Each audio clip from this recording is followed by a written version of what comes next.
Hello viewers, I am Shurabhi Bandyopadhyay. Welcome to Insurance Wisdom. If you are preparing for the III licentiate, associate or fellowship examinations, then don't miss this video. आज हम IC 72 motor insurance का chapter 8 that is third party liability insurance बहुत ही simple तरीके से और exam oriented point of view से पढ़ेंगे।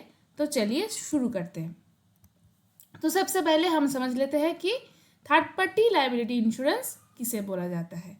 Motor third party insurance protects motor vehicle owner from any financial liability arising from accident that causes damage और injury to the third party. तो motor third party insurance एक mandatory insurance policy है और इसको liability insurance policy भी बोला जाता है। बेसिकली अगर किसी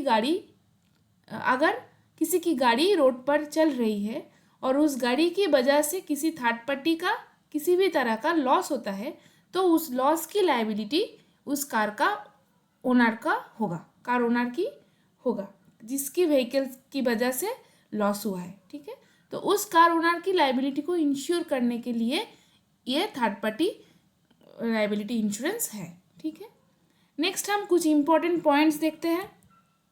जैसे जर्मनी में मोटर इंश्योरेंस टॉट पर बेस्ड है। मतलब क्या?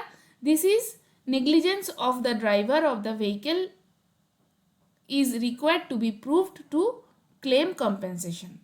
Basically, what is tort? Tort is any wrongful act or tort is a civil wrong. मतलब कोई भी wrongful act tort consider किया जाता है। तो जर्मनी में मोटर थर्ड पार्टी इंश्योरेंस के केस में ये देखा जाता है कि ड्राइवर की नेग्लिजेंस है या नहीं है। अगर ड्राइवर की नेग्लिजेंस होती है तभी क्लेम पेएबल होता है, लेकिन इंडिया में ऐसा नहीं होता है। इंडिया में क्या होता है? India has followed the practice of motor insurance business of England. ठीक है, और यहाँ हम जानते हैं कि मोटर थर्ड पार्टी इंश्योरेंस एक मैंडेटरी इंश्योरेंस पॉलिसी है और ये इंश्योरेंस ना हो तो कोई भी मोटर व्हीकल रोड पर नहीं चल सकता। ठीक है, तो ये इंश्योर कौन करेगा कि हर एक व्हीकल जो रोड पर चल रही है वो थर्ड पार्टी इंश्योरेंस किया हुआ है। It is the responsibility of police and regional transport office to insure that there is no uninsured vehicle plying on the roads. Okay, अब हम पढ़ेंगे आटमोस्ट गुड फेथ और उबेरिमा फिडे। गुड फेथ में क्या देखते हैं? Principle of good faith is one of the basic features of insurance policy. It means that both the insurer and the proposer need to disclose all material and relevant information to each other before commencement of the contract. तो इस principle of utmost good faith में बोला जाता है कि एक प्रोपोजर मतलब क्या? The person who is seeking insurance और एक है इंश्योरर। ये दोनों किसी भी कॉन्ट्रैक्ट को साइन करने से पहले या फिर कॉन्ट्रैक्ट शुरू होने से पहले सारे मटेरियल फैक्ट्स एक दूसरे को बताएंगे। मटेरियल फैक्ट किसको बोला जा रहा है? कि जो सब फैक्ट के लिए रिस्क चेंज हो रहा है ये इसको बोला जाएगा मटेरियल फैक्ट। ठीक है, good faith means there will be no fraud और deceit. A commercial contract will be nullified if one of the parties has committed fraud or deceit. Okay, तो एक्चुअली इंश्योरेंस में क्या होता है कि प्रोपोजर इंश्योरेंस कंपनी को जो इन्फॉर्मेशन देता है उसी की बेसिस पर इंश्योरेंस कंपनी उस रिस्क को एक्सेप्ट करती है। इंश्योरेंस कंपनी के पास वो जो चीज़ का इंश्योरेंस कर रहा है उसका कोई इन्फॉर्मेशन नहीं रहता है। जो प्रोपोजर उसको बताएगा उसके बेसिस पर ही वो उसका इंश्योरेंस कर सकता है या फिर उसका रेटिंग सेट कर सकता है या फिर वो रिस्क को एक्सेप्ट करना है या रिजेक्ट करना है, ये सब डिसाइड कर सकता है। अगर ठीक से प्रोपोजर सब कुछ नहीं बताएगा, सब कुछ डिटेल्स नहीं बोलेगा इंश्योरेंस कंपनी को, तो ये सब मुश्किल हो जाएगा काम उसके लिए। तो इसलिए बोला जाता है कि अगर गुड फेथ मेंटेन नहीं होता है तो insurance company can void the policy, void the claim also. Okay, अगर देखा जाता है कि ठीक से सब कुछ इन्फॉर्मेशन नहीं दिया गया हो या फिर मिस रिप्रेजेंटेड किया गया हो तो उसको अवॉइड कर सकता है इंश्योरेंस कंपनी। ठीक है, अब देखते हैं modification in doctrine of uberrima fide in third party insurance. तो हमने अभी पढ़ा कि थर्ड पार्टी इंश्योरेंस के केस में उबेरिमा फिडे में थोड़ा सा मॉडिफिकेशन है मोटर इंश्योरेंस जब हम पढ़ते हैं तब। तो क्या मॉडिफिकेशन है देखो, इन third party insurance even though the insurers are entitled to avoid or cancel the policy, they are mandated by law to pay the third party as if the insurers are the judgment debtor। हमने क्या पढ़ा अभी अभी कि अगर प्रोपोजर ने policy कॉमेंसमेंट से पहले जो इन्फॉर्मेशन दी थी उसमें कोई मटेरियल फैक्ट डिस्क्लोज नहीं किया था और बाद में इंश्योरेंस कंपनी को ये पता चल गया, तो इंश्योरेंस कंपनी बोल सकती है कि वो ये क्लेम पे नहीं करेगी। लेकिन थर्ड पार्टी लायबिलिटी इंश्योरेंस के केस में अगर ये पता चल भी जाता है इंश्योरेंस कंपनी को कि गुड फेथ मेंटेन नहीं हुआ है, तब भी इंश्योरर को थर्ड पार्टी को क्लेम पेमेंट करना पड़ेगा पहले। ठीक है, ये क्यों ये मैंडेटरी किया गया है? क्योंकि जो विक्टिम है या फिर जो डिसीज जो थर्ड पार्टी है उसको जल्दी से रिलीफ मिल सके, उसको रिलीफ के लिए ज़्यादा भागा दौड़ी ना करना पड़े, इसके लिए ये रूल ये मैंडेट किया गया है। ठीक है, नेक्स्ट देखो क्या बोल रहा है, जजमेंट डेटर। अगर हम देखेंगे जजमेंट डेटर क्या होता है, one who is held liable by the judgment of court is judgment debtor. तो जजमेंट डेटर क्या होता है कि कोर्ट के ऑर्डर के हिसाब से जो लायबल होता है वही जजमेंट डेटर होता है। यहाँ थर्ड पार्टी क्लेम के टाइम हमेशा जजमेंट डेटर होगा इंश्योरर। तो इंश्योरेंस कंपनी को कोर्ट लायबल होल्ड करती है।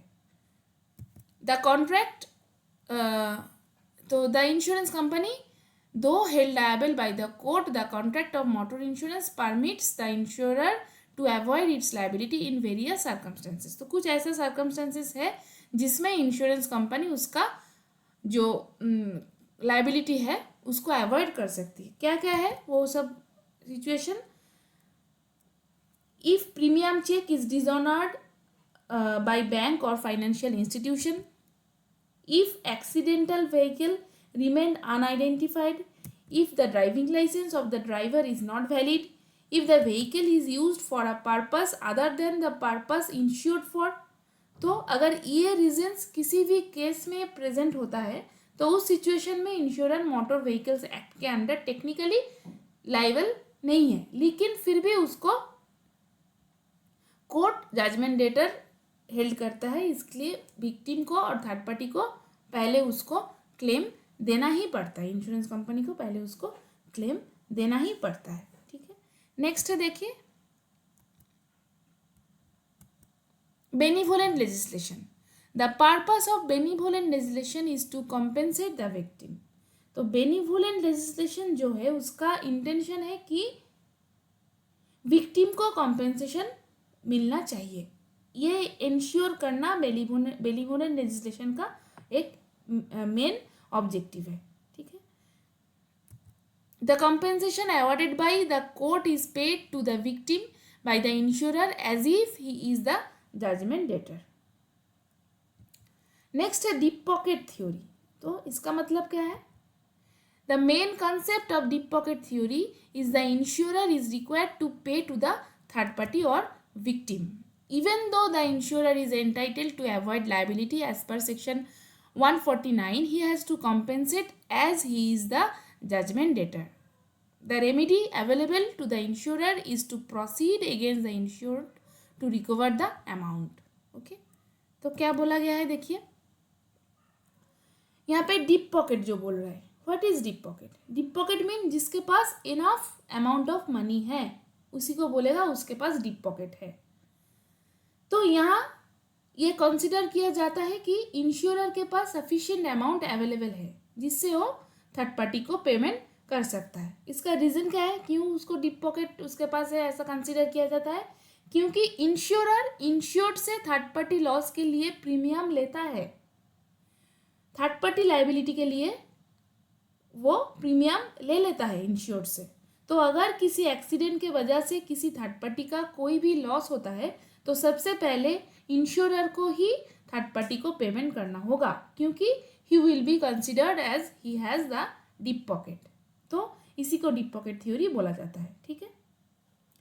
एंड यहाँ पे बोल रहा है even though the insurer is entitled to avoid the liability under section 149, but तब भी उसको पहले इंश्योर्ड को पहले वो जो पहले उसको कंपेंसेशन देना पड़ेगा, उसके बाद वो इंश्योर्ड से उसका जो राइट है वो रिकवर कर सकता है, ठीक है।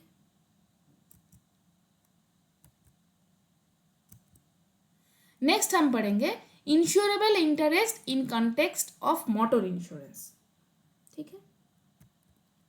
इंश्योरेबल इंटरेस्ट क्या होता है? The person seeking insurance must have a legal right to insure the subject matter of insurance. मतलब जो पर्सन अपनी गाड़ी का इंश्योरेंस करवाना चाहता है उसका उस गाड़ी से उसका उस गाड़ी का ऊपर लीगल राइट होना चाहिए। कौन सा legal right? He must be the owner of the car, ठीक है, तभी उस गाड़ी का इंश्योरेंस वो करा सकता है।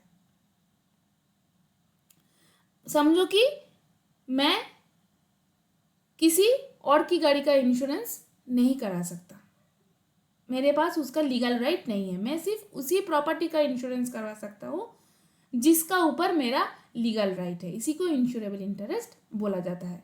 Registration certificate in the name of the insured is required to insure the subject motor vehicle, ठीक है। और registration certificate is the proof of the ownership of the vehicle.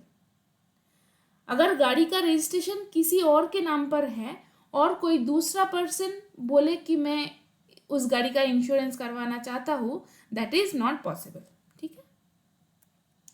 तो आज के लिए इतना ही। अगर आप लोग III इंश्योरेंस एग्जाम्स का सीरियस प्रिपरेशन कर रहे हैं तो इंश्योरेंस विजडम को ज़रूर सब्सक्राइब कीजिए। यहाँ आपको मिलेगा कंप्लीट सिलेबस, कंसेप्ट क्लैरिटी और एग्जाम ओरिएंटेड एक्सप्लेनेशन, सब कुछ सिंपल लैंग्वेज में। वीडियो पसंद आया हो तो लाइक करिए, शेयर करिए और अपना डाउट कमेंट्स में ज़रूर लिखिए। तो I will see you in the next part of chapter 8। Thank you for watching.